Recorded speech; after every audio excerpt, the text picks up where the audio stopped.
You're listening to Cinema IRL, the podcast that throws you into the movie and asks the question, what would you do? In episode 11, Amber and Scott discuss a bunch of people trying to avoid admitting their failures in East Bay. No, this didn't hit close to home at all. Nope, not even a little. Please sub to help their egos. And now, Cinema IRL. I wish I could switch places for just one day. You find yourself in the unique position. What would you do? Put yourself in my shoes. How do we handle this? What would you do? What would you do? How do you want to handle this? What would you do? Put yourself in my position. What would you do? Now it's your turn. So this episode is about East Bay, and as soon as I saw the premise of this film, I knew that you were going to love it and at least have opinions. Maybe not love the movie, but love the premise and love talking about it. So East Bay, several people in their 30s and 40s in the San Francisco Bay Area try not to admit that they are failures. That's obviously very broad. Yes. So yes, dive right in. Well, it's interesting because I would have a lot to say on the topic, except I don't know how well it fits into the theme of the podcast here of what would you do? I know what you're referring to. You're referring to the fact that they refer to existence in the world as a simulation a lot. And it's heavily referenced throughout the movie that this is a simulation. And you have been saying that as long as I've known you. Yeah, which in fairness, that's been my opinion for about that long, actually. Those two things just happen to coincide. So an overview of the film beyond just people thinking they're failures is the main character, he kind of dabbles in independent filmmaking, and he has multiple encounters with different women throughout the film and not being well received as a filmmaker, and also overtones of Asian culture in film. And anything else to add to that? No, I was just going to say good for him being a loser and getting multiple women to somehow want him at the same time. You go, boy. His dating profile was called Bitter Middle-Aged Loser and had a picture of Dalai Lama, yeah. So there's several what would you do's in here, since that is what we do, is what would you do. You could either look at it as if you had suspicions about life being a simulation, which the main character did throughout, being like, do you hear that buzz? Do you hear that sound? And his face kind of getting pixelated and hers. So there was little nuances throughout the movie. So if you suspected that you were in a simulation, which I think you probably do suspect that. I don't suspect that. You know that? I know that. I've seen enough stuff. We could also look at, what would you do if you were an aspiring filmmaker and everyone just didn't really have any respect for your work and you openly heard people mocking you? Or, hey, there's also the popular, what if you were the main character and you found out your long-term girlfriend had just gotten pregnant by somebody else? Yeah, so though I'll do the what would you do if you were sitting in a movie theater at a not necessarily a comedic, even though this was a comedy, at a not necessarily comedic point, and one of the characters says the words, what would you do? And you start laughing out of nowhere, which makes no sense to anyone else. Thank goodness there were only a few other people in that theater. Yeah, there was a couple of funny lines in there. Sure. It wasn't like I said, it wasn't meant to be funny. Yeah, it was that funny line to wasn't us. funny. It was only funny to us because we watch films and think, what would you do? And exactly. then he said, what would you do? So when you actually hear those four words spoken in the cinema. It's a song. Yeah, so I don't know. I guess I'll take on the pregnant girlfriend, but see, let's make it clear here, because she made it clear. She went and screwed some other dude because she was trying to end the relationship. Like, this pregnancy was... Well, the screwing, I think the pregnancy was a bonus surprise. Yeah, but yeah, she was like, I want it out. So, now basically you're going to have no choice but to break up with me. Yeah, because those conversations are awkward and uncomfortable. So it's much easier to just say you slept with somebody else. Yeah, it's so much easier just to fuck some other dude and be like, oh, sorry. I know we haven't had sex in 3 or 4 months, but I'm pregnant. Womp womp. So if you're the main character and that happens to you, what do you do? Man, I'm very disappointed at myself for not seeing the signs and being in that relationship in a situation where they felt like that was their only escape. But I don't know. What kind of signs do you think you would have seen? Well, the whole not having sex for 3 or 4 months is kind of a big one right there. If you've gone that long, there's more than just one person not being in the mood. Okay.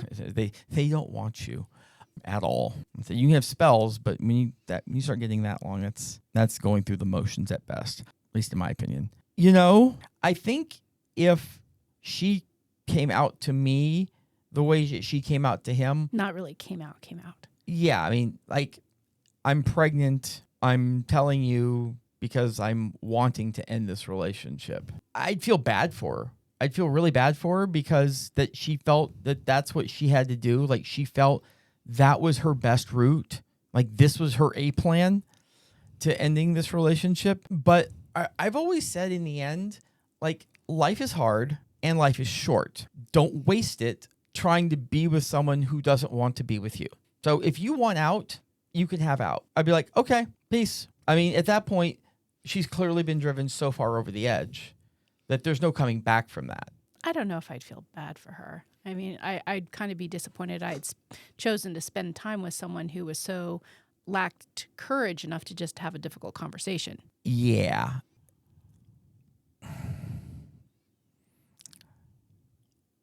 At that point, I almost feel like you can't even take it personal. I mean, unless you're like an abusive asshole and she's desperately seeking some other, and which was clearly not the case here. She's not making smart choices in life at a minimum.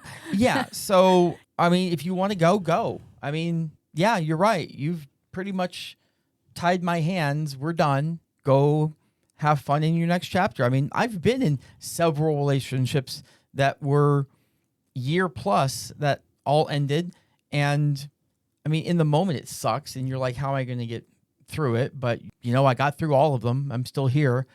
In the end, I know at least one of them is definitely happier now because she's now married to somebody else who was a much better fit for her than I was. So in this but in the other ones, I don't know. I mean, whatever. If you need everyone's got to live their life and do their thing. I don't like the way she did it, but I'm not going to like throw a hissy fit and grab a baseball bat and start swinging and get all angry over it. It's like, fine. So in the case of this film, the gal Beth, she ends up calling him later and asking if he wants to get together for coffee or lunch and chat, and ultimately saying, I love you and I miss you. And he says, girl, you're a fucking mess. Yeah, that's nice. Yeah, I'm glad you did, but you did me a favor. Yeah. So who else do you want to cover here from a what would you do perspective? Well, there was the enlightened character, the woman that he crossed paths with, who seemed very intelligent and spiritual, and then in the end wound up being the same insecure woman that a lot of characters might kind of fall into that stereotype of blaming someone else and being insecure and whatnot. And then there was the gal who was in charge of the film festival who kind of had a crush on him and kind of went up and down a little roller coaster with liking him and then feeling rejected and then liking him again. Yeah, I mean, I will say from a script writing perspective, I do feel like it lacked in some of those interactions. Like, he's going to go to lunch with someone and then he gets a call where he's like, I've got something I have to take care of. I'm so sorry.